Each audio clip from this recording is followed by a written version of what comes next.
No, I don't really see, people saying that, like, do I want him to get smashed? Like, I don't really, I don't think he stands anything to lose. So it's better for all of us. What would Conor need to do to have a realistic chance on Saturday? Yeah. How do you feel about your fight against Tony not going down in Detroit? That would have probably, I don't know. I live in Las Vegas now. I'm putting it on. Everybody gonna be here. I'm bringing Detroit to Vegas. I've been doing it for years, and I'm gonna continue to do it. I really don't give a damn where the fight takes place. It's like, they just showed me the only reason why I need a training camp is to make the weight. That's it. Otherwise, we can fight. Me and him can get it in right here and right now. And I scream it over all y'all. We can get it in right here, right now. I text on my address. Only reason why I won't do it here is because y'all break us up. That's it. All right, guys. I'll bring him back in about 10 minutes. Okay. How long did it take you to get that Tony fight given to you from Glasgow? Like, because back then you were kind of mulling over your options. You were telling me you were going to fight anyone and anyone, but I was kind of going over the options. I thought Khabib was going to step up and actually, be a man and take the fight, but I guess not. So once that pulled out, it only took me 30 seconds to go ahead and say yes to I didn't even renegotiate my contract. I'm just like, yeah. I just said I'll fight the man for free. Like, yeah, of course I will for a little bit of change, of course. Would you want to fight him though, in Detroit, considering he didn't want to fight at one time? He didn't want to fight at the Garden. Now that you got the title fight, now he wanted to fight on that show. So are you afraid that he won't even make it to Detroit? Khabib? Yeah. Yeah, I don't think he will. I really don't. Look, I gave the man a year notice. I've been calling him out since what? February, maybe. I've had 3 fights in it, and I'm still the one calling him out. So what can I do? Like, I can't. Look, I'm not a bully. I'm not gonna force a man to fight. I'm not gonna keep. Ali's running around here somewhere. I like Ali. Ali's his manager. We cool people. I tell Ali straight up, like, Khabib don't want to fight, huh? And he's like, yeah, no, he don't want to fight. What to bring to the game against Ferguson, man? I think I'm just gonna be much more polished and much smarter than Ferguson is even realizing. He's wild. He likes to get hit. He likes to bring out a dogfight, but he don't realize I strive in a dogfight. The folks in the UFC haven't seen me because they didn't really see me in, a dogfight like that. I've won so easily and really haven't been in much trouble in my UFC career besides that one fight. And even then, like, it was an early start, so the folks couldn't really see.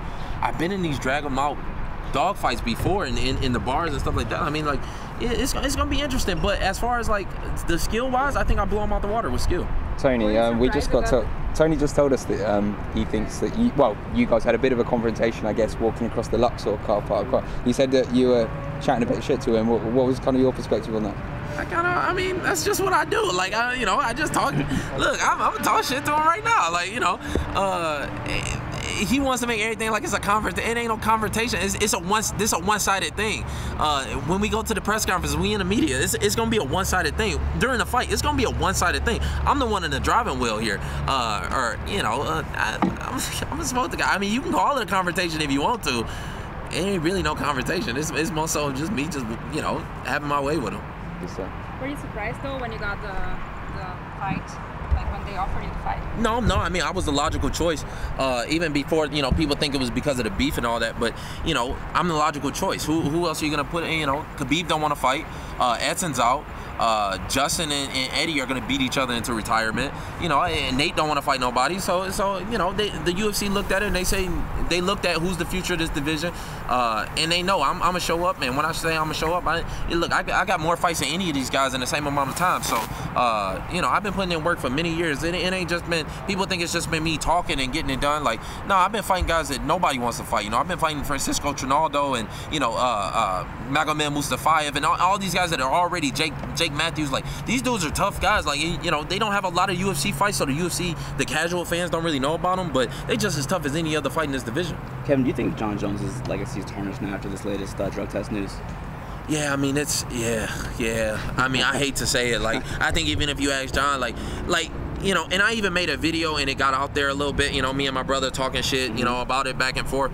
But I'll tell John to his face, like, I'm just disappointed. Like, I'm disappointed as a fan, as a person, you know what I mean? Like, I want the man to, people don't realize the man can't make money, you know what I mean? Like, how's he gonna make money for the next 3-4 years? Like, he got like 6-7 kids, like, he got, like, I just want to see him do good. So, it sucks to me, and he's a good guy. He really is. Like, I've met him. Like, he's you know, I just want to see him do good, and I'm disappointed. You know, of course I'm gonna talk shit. I'm gonna talk shit. Look, if you walk over here, I'm like, bro, you fucking up. You fucking up. Like, get your shit together, bro. Like, somebody needs to tell you. On the other side of that is Dan Cormier, who's just in a weird position because he lost the title and now his opponent popped. Yeah. How can you imagine what he must be feeling right now? Can you put yourself in that place at all? I really can't. I mean, and it means so much to Daniel. Obviously, like everybody, it means so much to him. I think to get that W. I'm kind of devastated for him, to be honest. If it was me in the same position, I'm sorry. Look, Jones is out of there. Jones is out of there. Like, boy, that's murder. You murdering niggas. I'm sorry. Like, he you know, he ruined the man's life. What can you say? I don't know. If they do strip him of the belt, and it ends up like that, how hard of a position do you think it puts the new champion in, sitting in those shoes? Yeah. Because people, when Cormier was in there before, they didn't look at him as a real champion. They're gonna do it even more now that he's been knocked, because the casual fans, that's what they're gonna remember. You know, they're gonna remember the knockout. They're gonna remember him. You know, yeah. I don't know, man. It's a tough situation to be in. If I was Cormier, I'd probably retire. I mean, I'm just being straight up with it. I mean, I think he's made enough money. I don't think he has anything to prove to anybody. You know, I said it right immediately after the fight. The man's a champion. The man's a champion. And John Jones said it too. The man's a champion, and he should go out like a champion. Honestly, I don't really even see him. I mean, what you gonna come back for? You don't got nothing to prove to nobody. Kevin, if you were in a spot like McGregor is fighting a boxer, if you were in a boxing match, you know, as a mixed martial artist, different rule set, obviously different styles. How would you prepare and how would you kind of approach that fight stylistically? Would you try to do some different stuff, or would you try to just straight up box? I will say this, like, I've been around it, you know, I train here at the PI as well, obviously. So I've seen you know, I think he's approaching the fight the right way. I do. You know, I think by trying to make fights happen inside, you know, when he was up there sparring, he's not sparring, like, he's actually fighting. You know, he's inviting people out to sit and watch, and, you know, that's kind of, I've done some sparring over at Mayweather's gym too, and that's kind of like the feel over there. Like, those are actual fights, and people don't understand, like, that's more experience. Sure. Those are experiences. Every time you do that, like, you learn a little bit more about yourself. You get that same butterfly, those same nerves. So I think he did actually approach the fight the right way. You know, I think he did the right thing about not bringing out a boxing trainer, because the boxing trainer is going to tell him everything that he does is wrong, and it's going to kill him. He could have had somebody, I mean, I don't know, he's got a bunch of yes men around him. It seemed like he trying to, you know, he kind of going to that Rocky 3 thing where, you know, it's a circus every time he train. You know, he got the kids, he got the, you know, he out there partying and shit. Like, you know, he could have probably dialed back that a little bit. I don't know, I wasn't part of the training camp. I'm just saying what I'm seeing. But I do like the approach from the fight. It's just, it's a tough mountain to climb. You talking about 20 years of experience versus 0. That's a tough, I mean, shit, what can you do? In 6 weeks? Bro, you can't really do much. Did you watch him spar at all? I don't think I saw a robot. What's that? I said all he's missing was the robot, right? Yeah. I mean, in this 2017. Nah, you could have had a boy around here like an android or something. Did you see him spar at all? Did you see him spar, Conor? No. You said you've been training here. Obviously, he's over there. Nah. Of course, you know, come on. They gonna keep Conor as far away from me as possible, boy. Look. They shoot me about the bed. They like, look. It's about 5 o'clock. I mean, and I get it. Like, he the money, you know. Like, all right, cool. Like, I ain't gonna hate the hustle, but when we pass each other in the halls, like, man, come on. We know. The competitor, like the competitor in him even know. You know, he know he dealing with a live dog in this. So talk about this the interim belt. Do you believe, you know, if you win, do you think you'll face Conor next? Because he's saying he kind of wants Khabib. He wants that undefeated record. I guess. I mean, I guess he gonna pull for the easy fights. Look, I will give it to McGregor. He do a good job with that. He want the easiest fight for the most amount of money. Khabib's the easiest fight. But if he's the competitor and man that he say he is, then he gonna come back and really face the real champ. He know too. Khabib ain't fought in how long? He don't want to fight nobody. He fought Michael Johnson. That's it in the last, what, 2-3 years, something like that. And then he fought a dude making a UFC debut before that. Come on, let's get some real contenders. Let's get some real champions in here. You know, I'm taking out the tough work. That's the least that he can do is pay me back for taking out Tony. He can pay me back with the, you know, like, you know, I'm expecting a little bit of a Christmas gift too. So I'm taking out the tough work. And look, I'll take out Tony and then I'll take out Khabib and then we can get it in if that's what he really looking for. If he really looking for that big money and if he really looking for a real challenge. Has there been any talk with the UFC that could be the year-end, the New Year's Eve fight, you and him? it's gonna be close. You know, we gonna have to see after this fight. Like I said, Tony is a dog, so I'm expecting a little bit of a dog fight out of him. I'm expecting to take a little bit of damage. Like I'm already going into that knowing, but I'm gonna smoke him.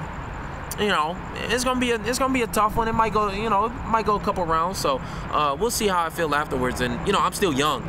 I'm just about to turn 25, so my body heals very quickly, and I got that itch. I get that itch as soon as it's about, and they approach me with a good one. I'm like, yeah, I got that itch. So maybe, but how much damage do you think Conor is going to take against Mayweather? Oh, he's gonna. I honestly don't think he. I mean, it's gonna hurt. It's gonna hurt his confidence more than anything. It's gonna hurt this more than anything. You know, he messing around with us Michigan boys. You know, me and Floyd, we both from Michigan. Like he done fucked up. Nah, he done talked to he done cash some. You know, he talking some shit his ass can't cash. So after this, you know, he got to come deal with another Michigan boy. I'm gonna put it on him even more. That confidence really you gonna see him just. I mean, he gonna have some money to fall back on, but you know, he gonna have to sleep at night. Did Mayweather bring you in as a sparring partner that was being bandied about? They were asking me to. They asked me before the Chiesa fight, but I gotta focus on my own thing. You know, I'm like, yeah, I will. I'll give it. You know, I'll do my best. But you know, they never brought me in. So. But you trained there. What did you see happening? What were your thoughts? Yeah, I mean, Floyd's a professional. Floyd's not only that, but Floyd's a world championship level fighter, and he's preparing the right way. He's doing the right things. You know, before I thought maybe he wasn't, but you know, now it ain't no doubt in my mind. He doing the right thing. He gonna go out there. He's not taking it lightly. Gonna work. He's right. Kevin, this pink ensemble. Could you explain? Oh, you feeling it? You feeling it? You know, I am feeling it. As a matter of fact. You know, Adidas. I think they got Robbie Lawler and Luke Rockhold right now. That's announced. What's happening? Maybe you can lead the Adidas pink line. Yeah. I mean, that's what a real man do. A real man wear pink. So you know, I think I can rock it pretty good, and you know, it's getting a lot of eyeballs. So I'm doing my thing. Being from Detroit, I'm guessing you've gone to the Woodward Dream Cruise. Oh yeah, a lot, yeah, pretty much every year. You know, we sit on the, you know, mostly my pop's right here. He'd take us down there. You know, it's always a good time. I've flown out 3 times for it. It's amazing. Oh yeah, it's dope. I mean, it's a motor city for a reason. You know, Detroit's gotta bounce back. It just does. You know what I mean? Like it's sad what's happening to the city, or it's sad what has, but it's gotta bounce back. It's such a major city, and the people, like, you know. Yeah, like I said, Conor out here, he dealing with us Michigan boys. Like, we ain't no different, me and Floyd. So, you know, the city will bounce back, and I'm happy that I'm bringing MMA to it and to show the folks that this is another way up out of there. Thank you. Are you sporting the buffalo bone or horn in the sunglasses? Oh yeah, I got to. Not right now, but you know that's for special occasions. You know, like, look, the buffs only come out at certain times. I gotta walk around. I gotta make sure I keep a little more. You know, doing my pauses cool, but I gotta have a little more dudes with me. Was this a precaution with the face-off today? Yeah. No, I gotta make sure. You know, look, I just throw on some cheap ones because you know you never know. Look, we might be out there slinging it, so we'll see.